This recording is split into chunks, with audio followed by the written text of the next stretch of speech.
Good morning and welcome to an all-new episode of Mystery, Murder, and Magic.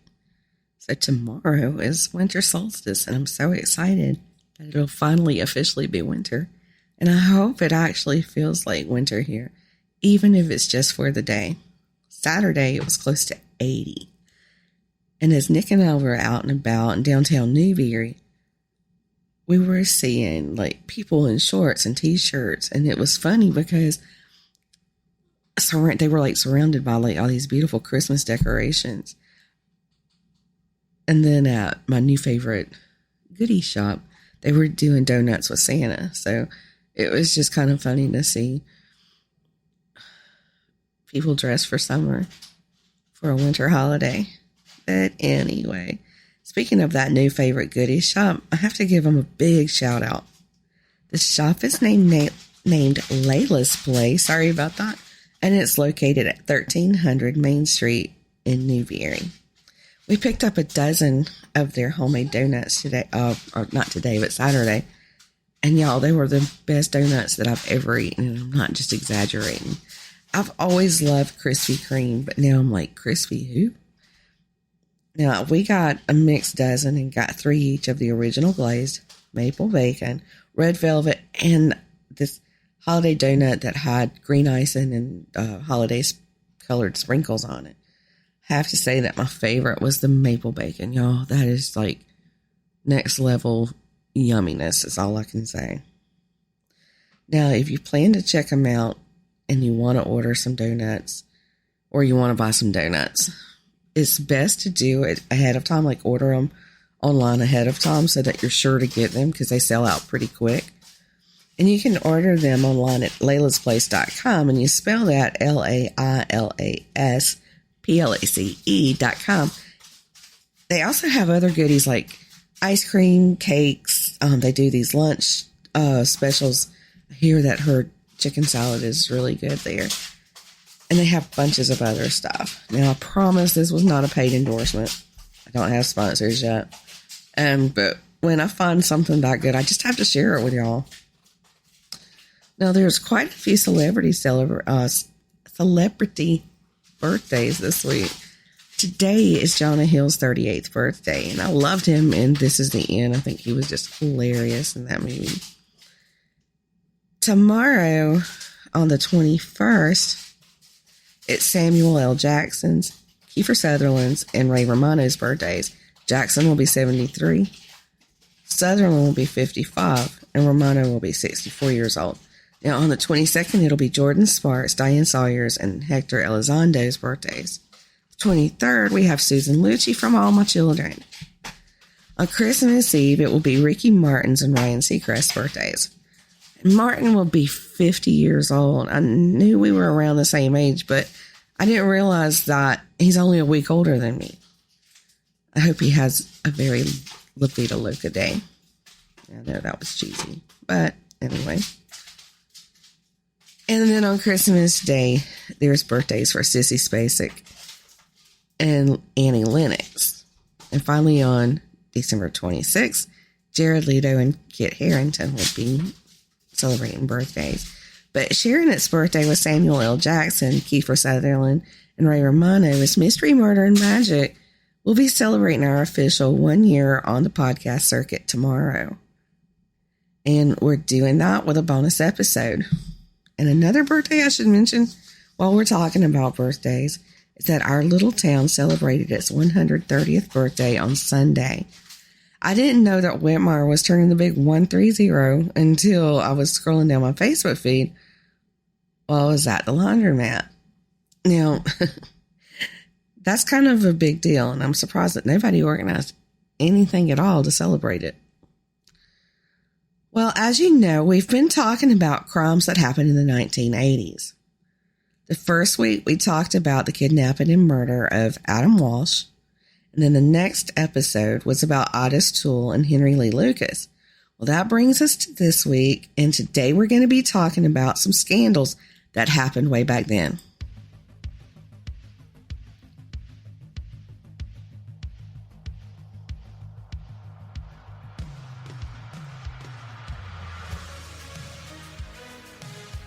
Mystery, Murder, and Magic proudly presents Totally 80s.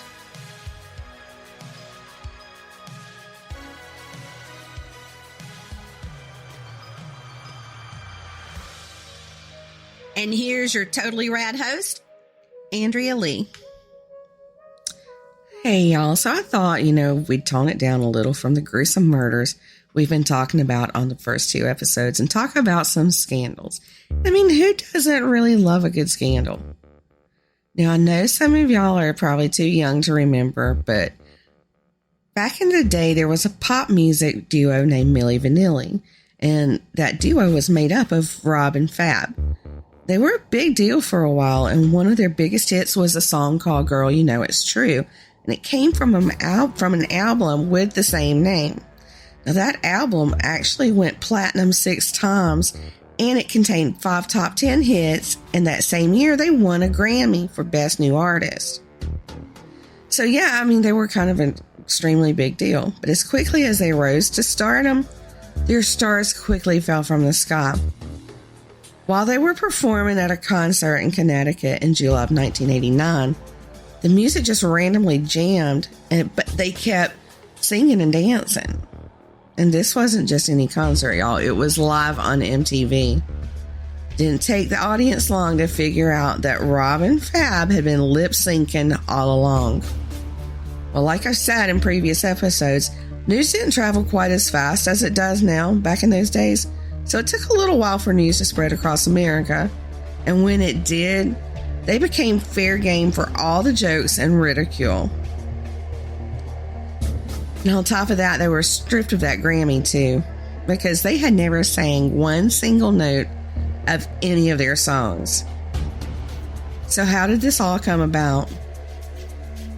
In 1990, Milli Vanilli's producer, Frank Farian, revealed that in 1987, he hired 2 unemployed models, Rob and Fab, to perform in promo videos.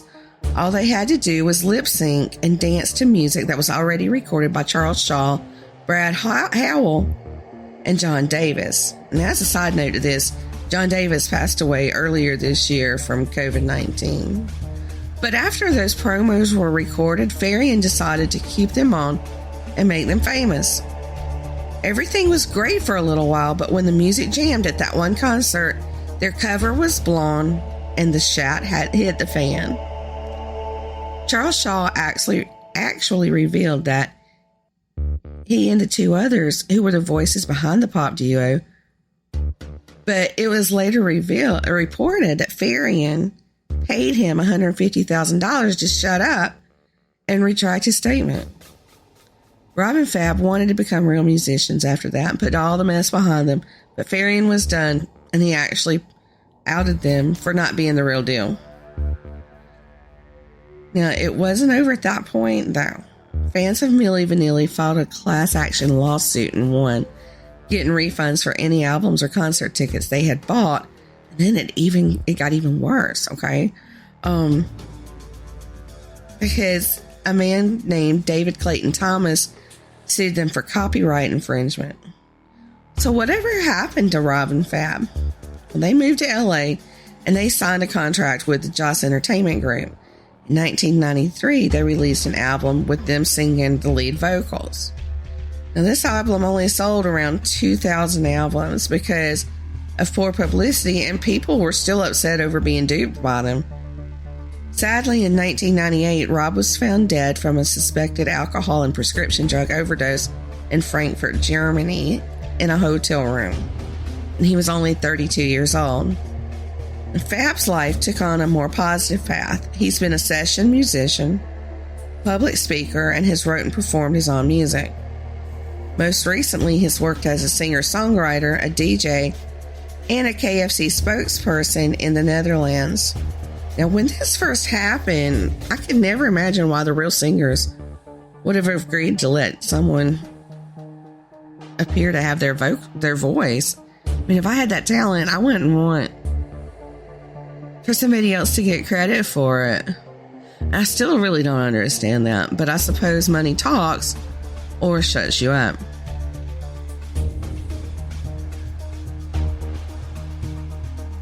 In 1983, Vanessa Williams was the first African-American woman to win the Miss America pageant, but she wouldn't be crowning the next queen in 1984 because Penthouse magazine threatened to publish nude photos of Williams without her permission just before the end of her reign. So not only had she stripped her clothes, but she would be stripped of her crown and title. She wasn't forced to do it, though. She gracefully stepped down from the title and became the first woman to have ever done so. So why did she pose for nude photos if she didn't want them published? First of all, she was a very young adult when the photos were taken. She was working as a receptionist at a modeling agency in New York when a photographer there named Thomas Chiapple took the photos. Chiapple basically lied to Williams when he told her that the photos would be taken in silhouette and no one would even know it was her. Well, after she was crowned as Miss America the following year, Chiapple sold those photos without her knowledge to Penthouse magazine. And Williams started a lawsuit to sue the photographer and magazine, but she later dropped it when she found out that she had actually signed a release when she had posed for the photos. Now, I just wonder, since she didn't realize that she had signed a release for those photos, if maybe the photographer had lied about what she was signing, or maybe it was just that she was just young and naive and didn't realize what she was signing. But, she didn't let this scandal keep her down. She went on to become a successful actress, a recording artist, Broadway movie and television star. And I want to say, way to go, Miss Williams, for rising above what you've been through. You didn't let it hold you down.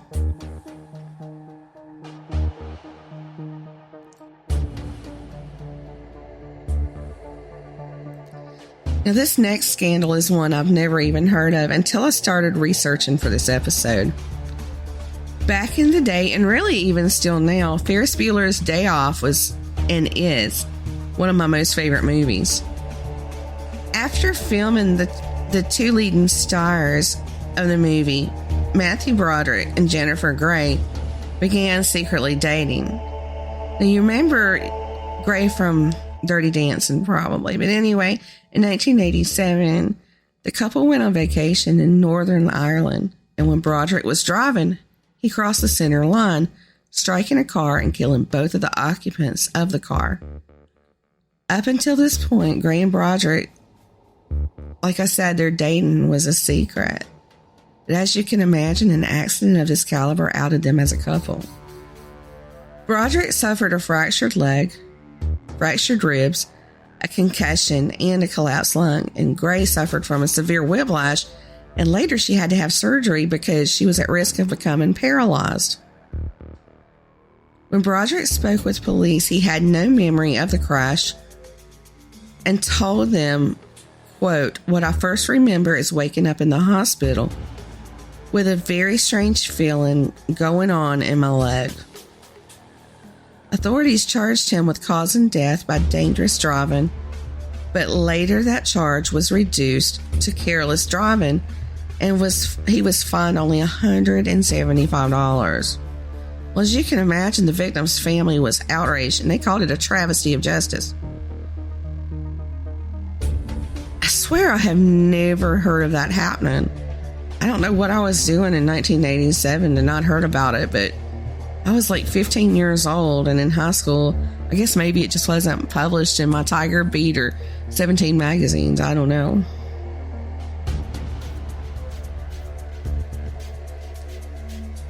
Now, one of the bigger scandals of the 80s involved a televangelist named Jim Bakker.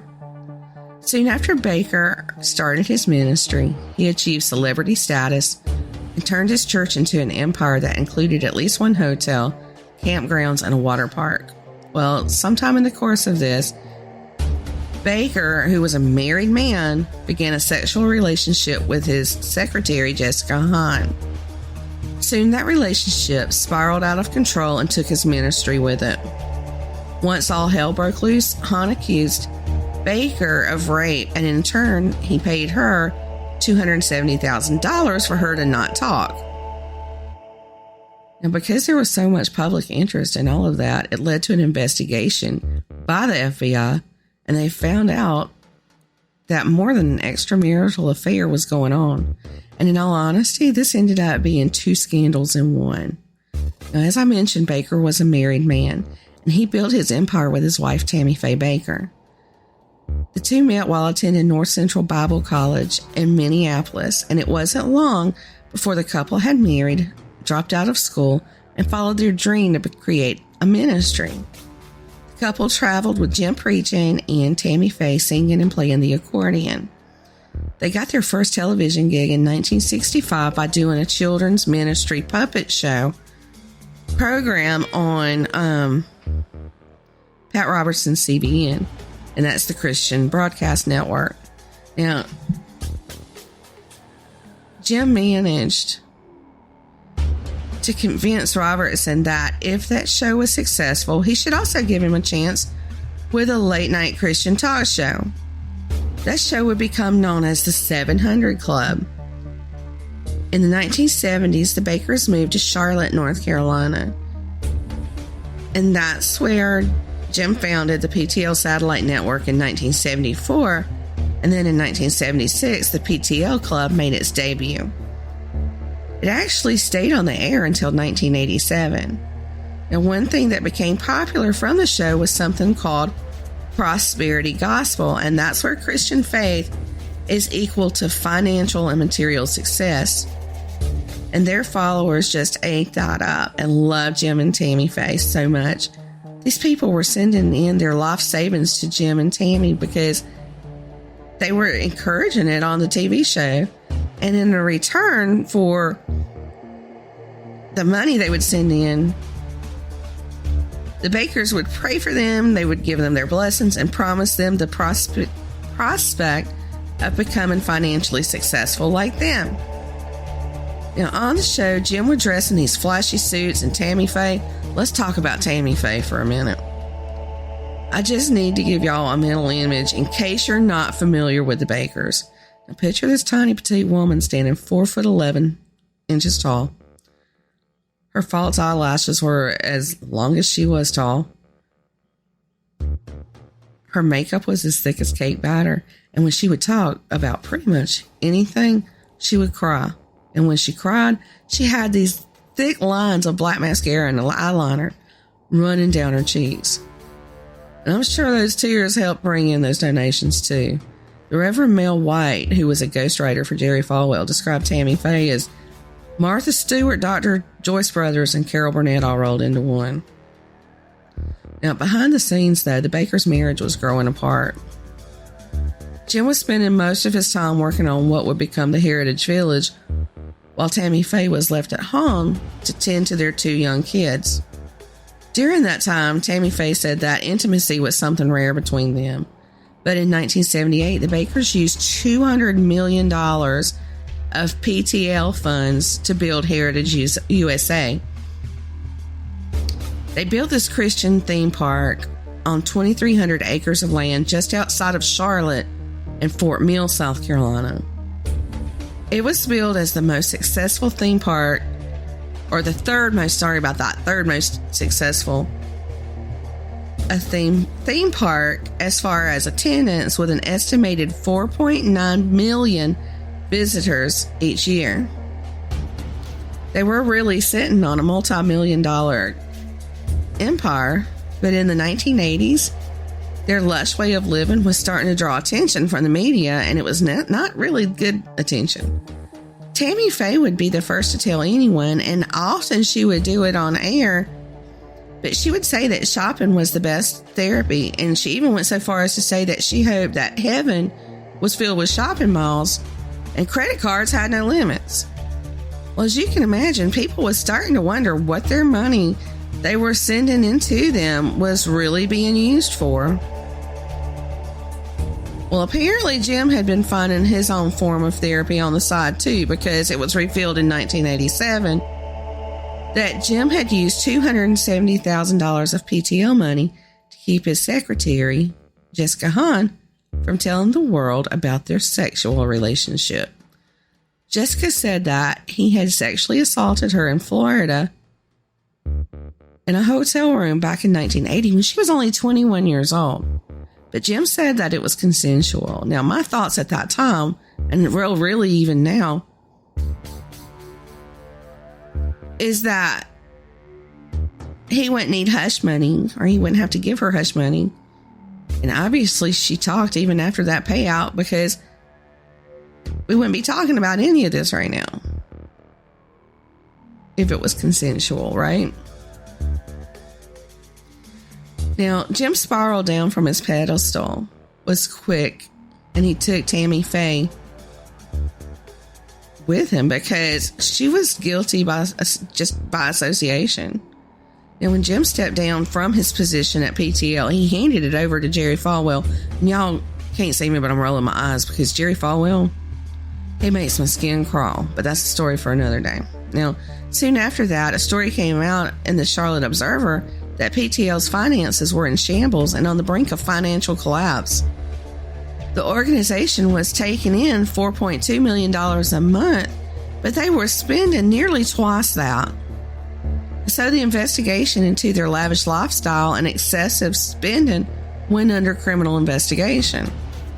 In the public eye, Tammy Faye was standing by her man, and they even appeared together in an interview with Ted Koppel that same year, and in that interview, they vehemently defended their actions. And in 1988, sorry about that, she was still standing by her man when he was indicted for 8 counts of mail fraud, 15 counts of wire fraud, and 1 count of conspiracy. And he was sentenced to 45 years for those crimes. Well, Tammy Faye was never indicted on any of those charges, and 3 years later, the two divorced. And in a letter to her church in Florida, she wrote that she had been pretending everything was all right for a long time. She couldn't pretend anymore. Now, the year following the divorce, Tammy remarried to a man named Roe Messner, but in 1994, he was convicted of bankruptcy fraud and spent 27 months in prison. Now, they remained married until 2007, when Tammy Faye passed away from an 11-year battle with colon cancer. Jim was paroled in 1994 after spending only 5 years in jail and resumed a career in Christian broadcasting with the Jim Bakker Show. And he co-hosted that with his second wife, Lori. Now, I didn't mean for that one segment to be so long. There was so much to that story. But y'all, I remember going to Heritage USA one year because around this time of year, when I was a kid, they would have it decorated really pretty for the holidays, and they had this tour that you could drive through looking at the lights. And I also remember the Baker's TV show, and their kids would be on it sometimes too. Boy, the 80s was good times. Now, Jim Bakker wasn't the only televangelist to fall from grace in the 1980s. We can't talk about any of them if we don't include Jimmy Swaggart. Now, Swaggart was one of those on the TV often, preaching the gospel to the masses all around the world. And I can remember him being on the TV in my grandparents' house many, many times. He spoke dramatically, wiping sweat from his brow and tears from his eyes. He was up there in the ranks with Billy Graham and Oral Roberts, but in 1988, he tumbled from his pedestal in the sky, and the reason why shocked many, including my grandmother. On February 21st of that very same year, he stood before those in person in attendance and those in their homes and gave his famous "I have sinned" speech. I have sinned against you, my Lord. In it, he said, quote, "I have sinned against you, my Lord, and I would ask you that your precious blood would wash and cleanse every sin until it is in the seas of God's forgetfulness, not to be remembered against me anymore." Well, what had he done, y'all? In short, he had been spending a lot of time with a prostitute. At first, the powers that be at the Assemblies of God suspended Swaggart from the ministry activities for 3 months, but soon extended it to the full 2 years that they had deemed necessary for anyone in their ministry committing sexual transgressions. But when it was time for him to return to center stage behind the pulpit, the Assemblies of God removed him from their association totally. They removed his credentials and his ministerial license because they believed that he just really wasn't sorry for what he had done. And I guess he wasn't, because 3 years later, Swaggart was pulled over by police in Indio, California, with another prostitute in the car with him. He had learned absolutely nothing from this go-around. He was pulled over for driving on the wrong side of the road, and the prostitute he had in the car with him was a woman named Rosemary Garcia, and Garcia had no issue outing him. She said that he had pulled over and propositioned her for sex because she said she was a prostitute. Now, at the time, Swaggart had started his own non-denominational ministry, but after his arrest, there was no tear-filled confession. This time, he told his congregation that God had said that it was flat out none of their business.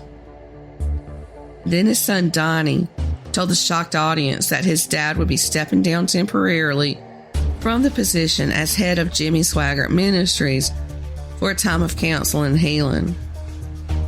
Now, would you believe that people still to this day follow and adore this man? It just blows my mind.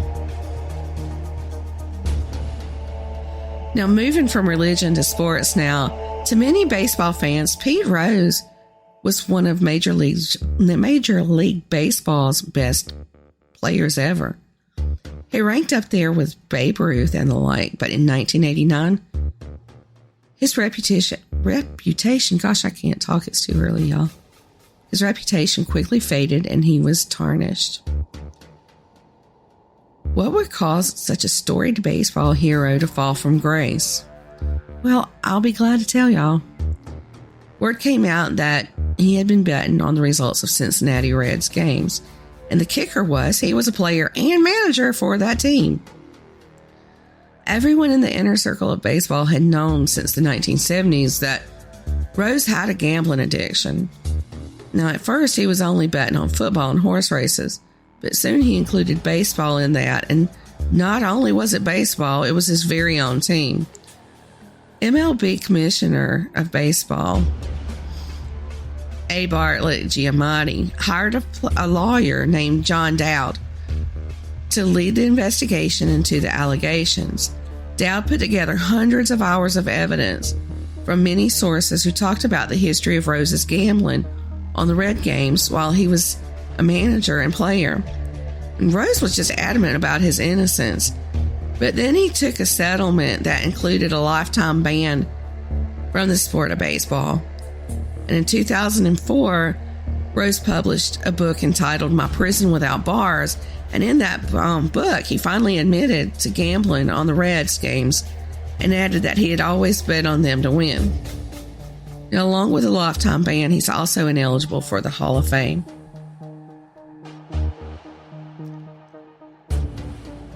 And in our final controversy or scandal for today is that notorious Pmrc that Tipper Gore organized. Pmrc stood for Parents Music Resource Center, and the group lobbied for record labels to put advisory stickers on albums being sold to warn parents of naughty language. Many musicians from many genres of music protested this because they saw it as a form of censorship. And those same artists, were rallying their cause. But anyway, this was during a time that heavy metal music and the game Dungeons and Dragons were seen as the cause of moral decay, leading to issues such as teen suicide and child sex abuse. On September 19, 1985, a Senate committee hearing was held about objectionable music lyrics and went on for 5 hours that day. Al and Tipper Gore were the ringleaders on the side of censorship, but an unlikely trio, who all came from different musical backgrounds, came to the hearing that day to testify and, like I said, rally for their cause. It was Frank Zappa, Dee Snider of Twisted Sister, and John Denver. And John Denver is that guy that sang Country Roads Take Me Home. But so what caused all of this? Well, one day Tipper Gore decided to buy her then 11-year-old daughter a copy of Prince's album Purple Rain. She was so appalled over the lyrics to the first verse of the song Darlin' Nikki that she took it upon herself to do something about it. Just in case you didn't know, that lyric that set her off was about female masturbation. Now, no, it's not appropriate for an 11-year-old to listen to, but that's each individual parent to decide. Not for one to decide for everybody, but I digress. This is when she helped form the Pmrc. There really wasn't any normal everyday parents on this committee, though. It was made up of the wives of other prominent politicians and the wives of distinguished DC businessmen.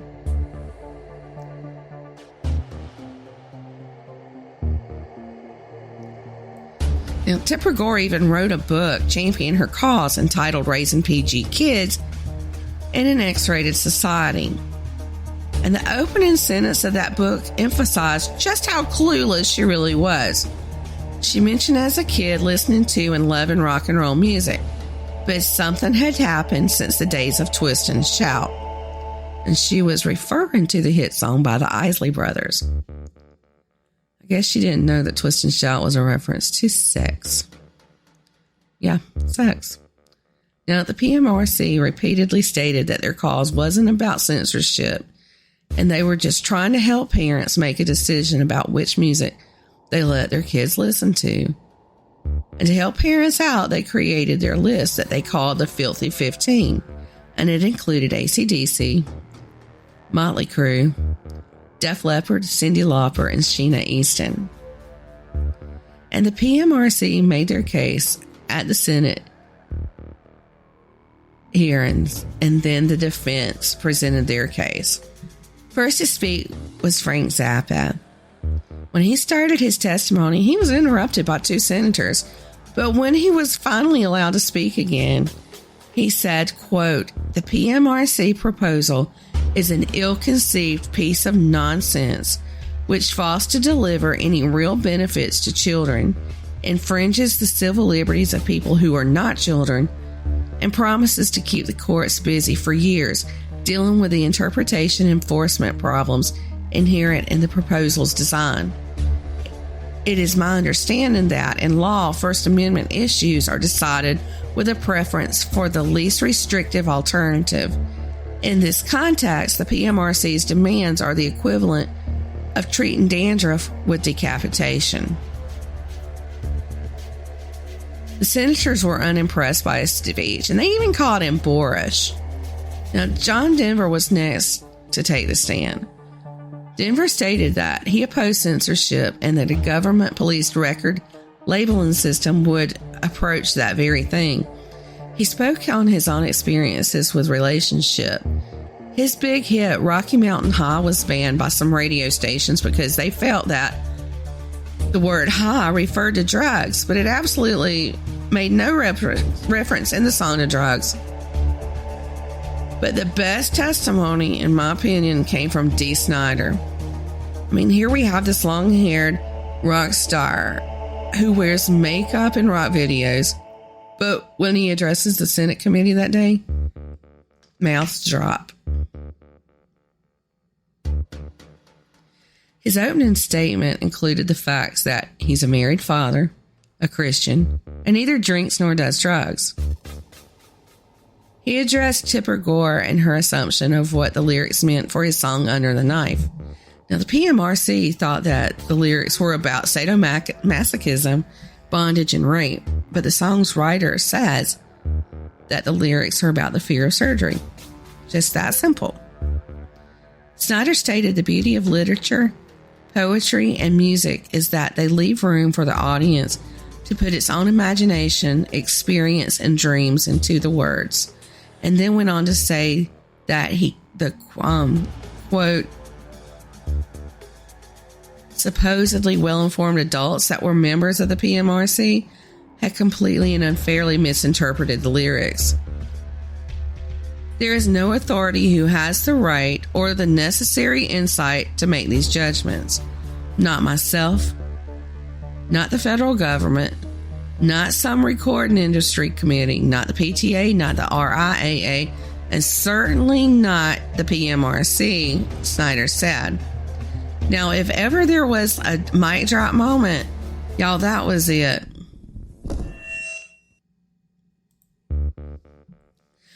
Now, when Senator Al Gore addressed Snyder, he asked what the initials SMF stood for in reference to Twisted Sister's fan club. Snyder replied that it stood for Sick Motherfucking Friends of Twisted Sister. And to that, Senator Gore asked if it was also a Christian group. And to that, Snyder replied with, quote, "I don't believe profanity has anything to do with Christianity." In the end, the record label company, or the record companies, had to label albums with objectionable content in the lyrics with a sticker that said parent advisory, explicit lyrics. Many stores wouldn't sell labeled albums, and some cities even banned labeled music artists from performing there. It was just a big old mess, but my thoughts at the time were, these people are nuts, and if they don't like it, don't listen to it. And I thought maybe that as I got older or become a parent myself, that maybe my thoughts would change, but they haven't. And my feelings on that is even stronger. Because I feel like, how about letting me and every single parent out there make the decision for our kids ourselves? All right, y'all. I guess I've taught long enough for today. Now, y'all come back tomorrow for the bonus episode for Mystery, Murder, and Magic's first birthday. Y'all have a great Monday.